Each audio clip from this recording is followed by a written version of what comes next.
রাতের অন্ধকারটা যে এতখানি কালচে আর ভারী হতে পারে সেটা ভাগীরথী নদীর এই নির্জন বাঁকে না এলে বোঝাই যেত না। গগন আর নিবারণ পেশায় তারা ছুতোর হলেও তাদের আসল পরিচিতি অন্য জায়গায়।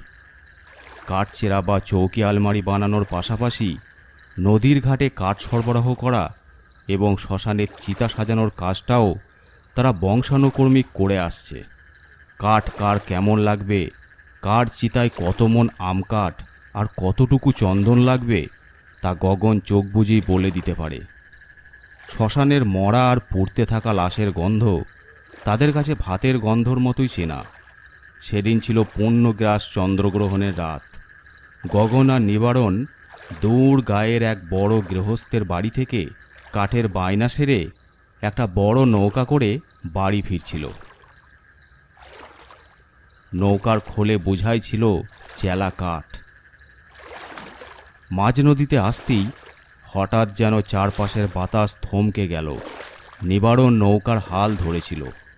সে বয়সে ছোট, একটুতেই চমকে উঠে নদীর জলের দিকে তাকিয়ে সে হঠাৎ হাতলটা শক্ত করে চেপে ধরল। গগনদা, ও গগনদা, কিছু শুনতে পাচ্ছ? গগন নৌকার গলিয়ে বসে তামাক সাজছিল। কি রে নিবা, এত রাতে আবার কি শুনবো? নদীর জল থমথম করছে, একটু জোরে বৈঠা মার, ঘরের দিকে ফিরতে হবে।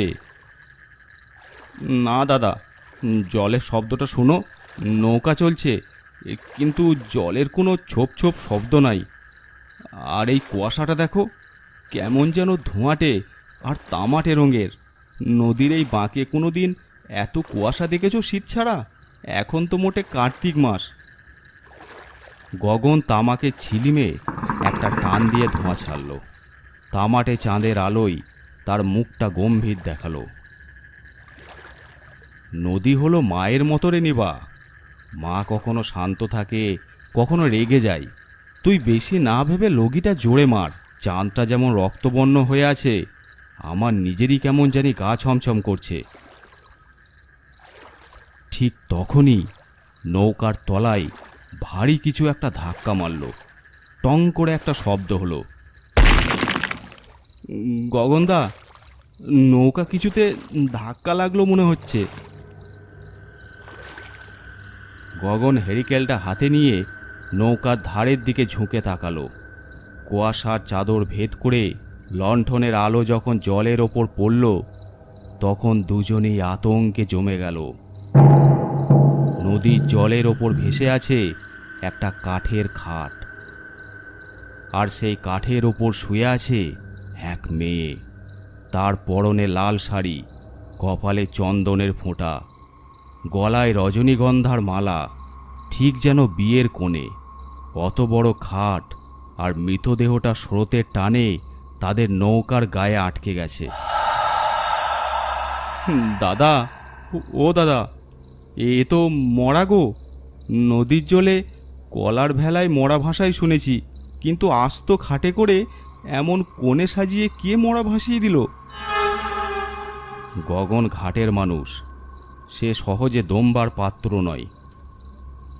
নিবা, সাবধানে খাটটা লগি দিয়ে ঠেলে সরিয়ে দে। অন্যের মরা, জলদাহ করেছে হয়তো, আমাদের কি? কিন্তু নিবারণ লগি ছোঁয়ার আগেই সেই খাটের ওপর শুয়ে থাকা মৃতদেহটার হাত দুটো হঠাৎ নড়ে উঠল। মেয়েটা ধীরে ধীরে চোখ খুলল। তার চোখের মণি দুটো সাদা। সে খাটের ওপর উঠে বসল, হাতটা নৌকার গলিয়ের ওপর রেখে করুণ গলায় বলল, দাদাবাবু, তোমরা কি আমাকে একটু পার করে দিবে? এখানে বড্ড ঠান্ডা, আমার বড় একা লাগছে। ভূত, ভূত দাদা, ইয়ে জ্যান্ত মরা, নৌকা ঘোরাও। ওরে বাবারে! গগন হেরিকেলটা সামনে ধরে বুক চিতিয়ে দাঁড়ালো। কে তুই? জ্যান্ত না মরা? এই মাঝ নদীতে আমাদের নৌকায় হাত দিচ্ছিস কেন? আমার নাম মালতী। ওই ওপারের চরের ওপাশে আমাদের গ্রাম, নাম অচিনপুর। আমার বিয়ে হওয়ার কথা ছিল দাদাবাবু, কিন্তু লগ্ন আসার আগেই জলোচ্ছ্বাসে আমাদের পুরো গ্রামটা তলিয়ে গেল। আমি জলের তলায় ছটফট করতে করতে মরে গেলাম।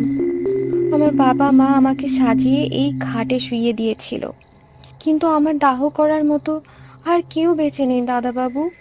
তোমরা তো চিতার কাঠ নিয়ে যাচ্ছ, আমাদের কি একটু আগুন দিবে না? গগন আর নিবারণ একে অপরের দিকে তাকালো। গগন বলল, অচিনপুর? এই নদীর চরে এই নামে কোনো গ্রাম ছিল বলে তো কখনো শুনি নাই। তুই আমাদের সাথে ছলনা করছিস? চলো আমার সাথে, দেখবে আমার বাবা মা সবাই অপেক্ষা করছে। তোমরা যদি আমাদের মুক্তি না দাও, তাহলে আমরা এই নদীর জলে চিরকাল ডুবে মরব। দয়া করো দাদাবাবু, আমাদের চিতায় আগুন দাও। গঙ্গা জল আর ঘাটের সংস্কৃতির ওপর গগনের একটা অগাধ বিশ্বাস ছিল। সে নিবারণকে বলল, ভয় পাস না নিবা, আমরা আছি কাঠের নৌকায়, আমাদের সাথে বিশ্বকর্মার আশীর্বাদ আছে। মেয়েটার কথা শুনে আমার মনে দয়া লাগছে। চল দেখি ওর গ্রামটা কোথায়। কিন্তু গগনদা, আমার বড্ড ভয় করছে।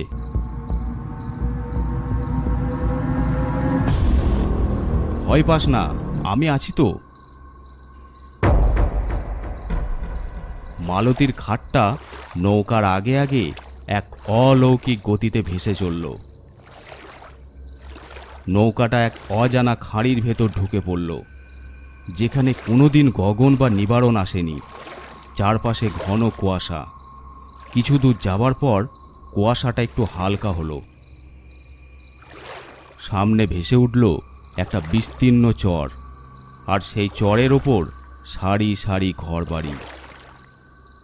কিন্তু পুরো দৃশ্যটা দেখে নিবারণের গায়ের লোম খাড়া হয়ে গেল। গ্রামের ঘরবাড়িগুলো সব জলের তলায় অর্ধেক ডুবে আছে, আর সেই আধো ডুবো ঘরের চালের ওপর দাঁড়িয়ে আছে মানুষ।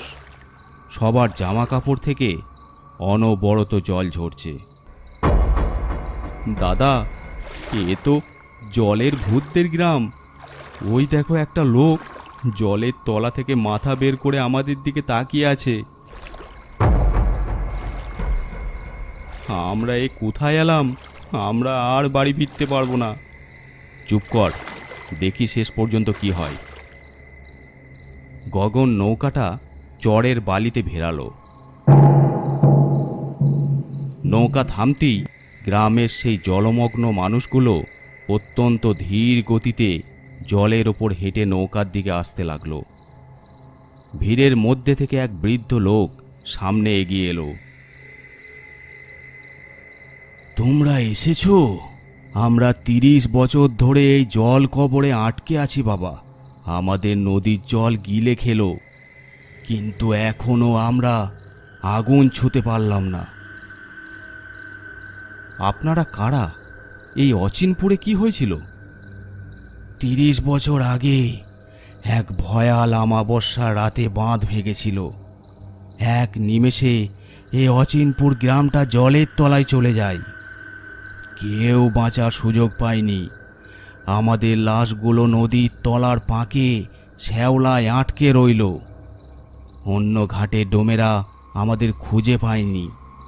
সনাতন ধর্মের নিয়ম অনুযায়ী যার জল কবর হয়, তার যদি চিতা না জ্বলে, তবে সে এই প্রেতজনিতেই আটকে থাকে। আমরা মুক্তি চাই বাবা, আমরা আগুনে পুড়তে চাই। দাদাবাবু, তোমরা তো ছুতোর, তোমরা তো চিতার কাঠ চেনো। আমাদের এই চরের উপর একটু চিতা সাজিয়ে দাও। আমাদের আত্মাগুলোকে এই জলকবরের নরক থেকে মুক্ত করো। ও গগনদা, এসব আমার একদম ভালো ঠেকছে না। শেষে এরাই আমাদের মেরে খেয়ে ফেলবে। আমরা রাক্ষস নই গো দাদাবাবু, তুমি আমাদের রূপ দেখে ভয় পাচ্ছ? দাঁড়াও, তবে দেখো আমাদের আসল রূপ। মালতী হাত জোর করে আকাশের চাঁদের দিকে তাকালো। সঙ্গে সঙ্গে এক অলৌকিক পরিবর্তন ঘটল। সবাই তাদের আসল রূপে ফিরে এলো। অতি সাধারণ গ্রাম্য মানুষ সব। নিবা, আমরা ঘাটের ডোম আর ছুতোর। আমাদের কাজ হলো মানুষকে শেষ বিদায় জানানো। আজ যদি আমরা ভয় পেয়ে পালাই, তবে ভগবান আমাদের কোনোদিন ক্ষমা করবেন না। আপনারা তৈরি হন, আজ এই চরের বুকেই আপনাদের চিতা জ্বলবে। কিন্তু গগনদা, এত মানুষের জন্য একটা একটা করে চিতা সাজাতে তো 1 সপ্তাহ লেগে যাবে। অত কাঠ কোথায় পাবো? একটা বড় চিতা সাজাবো, সাময়িক চিতা। সব কাঠ একসাথে কর। দুজন মিলে নৌকা থেকে সব শুকনো আম কাঠ আর চন্দন কাঠ চরের বালিতে নামাতে লাগলো। গ্রামের সব মানুষরা তাদের কাজ দেখতে লাগলো। তাদের ফ্যাকাশে চোখে এক অদ্ভুত প্রত্যাশার আলো।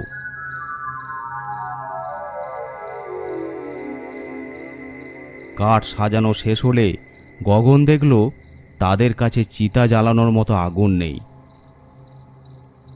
নৌকার হেরিকেলে তেলও ফুরিয়ে এসেছে। সে বৃদ্ধের দিকে তাকিয়ে বলল, কাঠ তো সাজালাম, কিন্তু আগুন পাবো কোথায়? দেশলাই তো ভিজা। মালতী এগিয়ে এলো। সে তার কপালে থাকা সেই বিয়ের চন্দনের ফোঁটাটা হাত দিয়ে মুছে চিতার কাঠের ওপর ছুঁড়ে দিল। আমাদের অন্তরে যে আকুতি, যে ক্ষোভ 30 বছর ধরে জ্বলছে, সেটাই আগুন দাও দাদাবাবু। তুমি শুধু মন্ত্র পড়ে আমাদের মুখে, মানে চিতায় আগুন দেওয়ার ভান করো দাদাবাবু। গগন আর নিবারণ সেই কাঠের স্তূপের সামনে দাঁড়ালো। গগন চোখ বন্ধ করে তার চণ্ডীঘাটের চেনা মন্ত্রগুলো পড়তে লাগলো।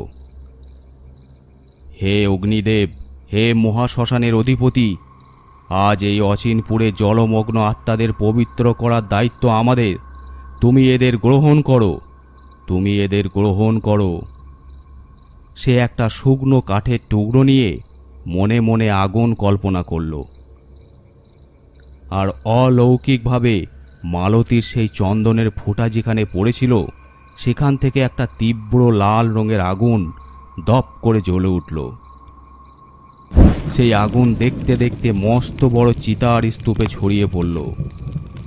চিতার আগুন যত উপরে উঠতে লাগলো, চারপাশে সেই তামাটে কুয়াশা আর রক্তের মতো লাল চাঁদটা ধীরে ধীরে স্বাভাবিক হতে লাগলো। তোমরা সবাই এই আগুনের চারধারে এসো। তোমাদের জল কবরের অভিশাপ আজ এই আগুনে পুড়ে ছাই হয়ে যাক। তোমরা মুক্ত হও। একে একে গ্রামের মৃত আত্মারা সেই আগুনের দিকে এগিয়ে গেল, কিন্তু তারা আগুনে পুড়ল না, বরং তাদের ফ্যাকাশে রূপটা বদলে গিয়ে এক উজ্জ্বল স্বর্গীয় রূপ ধারণ করল।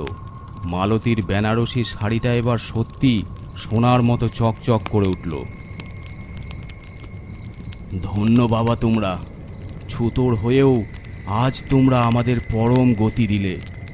অচিনপুর আজ সত্যি মুক্ত হলো। ধীরে ধীরে সেই আগুনের শিখা এত তীব্র হলো যে গগন আর নিবারণের চোখ ধাঁধিয়ে উঠল। তারা দুজনে বালির ওপর উপুড় হয়ে শুয়ে পড়ল। যখন আগুনের তীব্রতা কমল এবং তারা চোখ খুলল, তখন চারপাশ একদম শান্ত। ভোরের প্রথম আলো ফুটতে শুরু করেছে ভাগীরথী নদীর বুকে। তারা দেখল তাদের চারপাশে কোনো মাটির ঘরবাড়ি নেই, কোনো মানুষ নেই। এমনকি তারা যে কাঠগুলো নামিয়েছিল তার কোনো ছায়াও অবশিষ্ট নেই, যেন সেখানে কোনো দিনই কিছু ঘটেনি। গগনদা, এ তো জাদু মন্ত্রের মতো সব হাওয়া হয়ে গেল। আমরা সত্যি বেঁচে আছি তো? গগন হাসল। তার মনের ভেতর এক অদ্ভুত শান্তি। হ্যাঁ রে নিবা, আমরা বেঁচে আছি, আর ওরাও বেঁচে গেল এই জল কবরের নরক থেকে। 30 বছরের এই হাহাকার আজ আমরা শেষ করতে পারলাম। তারা নৌকায় গিয়ে বসল। তাদের মনে হচ্ছিল তারা যেন এক মহা সম্পদ নিয়ে ফিরছে। নিবারণ এবার পরম তৃপ্তিতে বইটা হাতে নিল। নদীর জল এখন আর থমথমে নয়, বরং ভোরের আলোয় ছপ ছপ শব্দ করে বয়ে চলেছে। অচিনপুরের সেই জলকবর আজ চিরতরে শান্ত হয়ে গেল, আর নদীর প্রতিটি কণা যেন গগন আর নিবারণের পুণ্যগাথা গাইতে গাইতে সাগরের দিকে বয়ে চলল।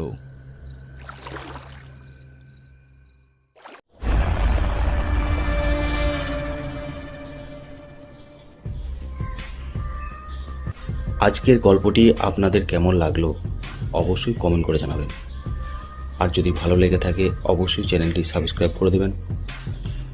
আর আপনারা যারা গল্প পাঠাতে চান আমাদের ফেসবুক পেজে ইনবক্স করে পাঠাতে পারেন, অথবা আমাদেরকে মেল করতে পারেন।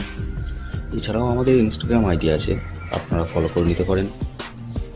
সব কিছুর লিঙ্ক ডিসক্রিপশন বক্সে দেওয়া আছে।